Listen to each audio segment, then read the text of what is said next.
வாரத்துக்கு வாரம் வித்தியாசம். ஒரு போராட்டம். அதுதான் திமுக. போன வாரம் செவிலியர்கள்.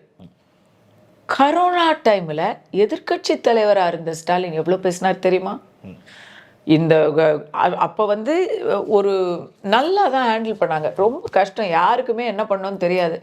இபிஎஸ், விஜயபாஸ்கர், அந்த இப்போ முதல் முறை அப்பதான் உலகத்துக்கே கொரோனா அப்படிங்கிறது அவங்க அந்த பீலா ராஜேஷ் அவங்க இப்போ மறைந்துட்டு அவங்களுக்கு அப்போ பாராட்டு கூட கிடைச்சது. அவங்க அதுல ஊழல் பண்ணாங்கங்கிறதெல்லாம் இவங்க சொல்லும் போதுதான் நம்ம வந்து இவங்க சொன்னதை நம்பிதாங்க உங்களுக்கு ஓட்டு போட்டோம்.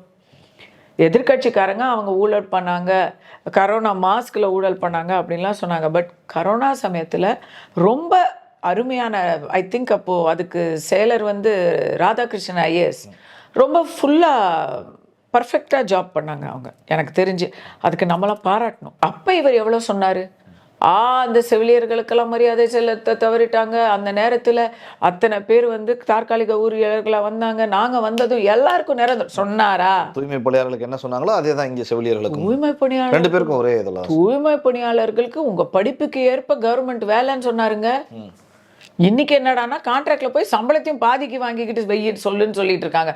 அதை விட கேவலம் இருக்கா?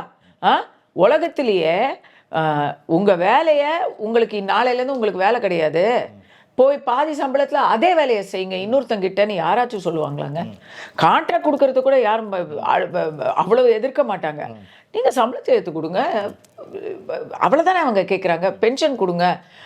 வாழ்நாள் முழுக்க மலக்குழியிலையும் சாக்கடையிலையும் இருக்கிறவங்களுக்கு ஹெல்த்துக்கு ஒரு பென்ஷன், ஒரு நிரந்தர வைப்பூதியம் கேட்க மாட்டாங்களாங்க? அது ஒரு நியாயம் இல்லையாங்க? அவங்க உரிமை, அது கட்டாயமாக கேட்கணும்ல. அதை கேட்டால் நீங்கள் அதுக்கு அவங்கள அடிச்சு பிடிச்சி அதை வந்து மன்னிக்க முடியாத ஒரு குற்றம்.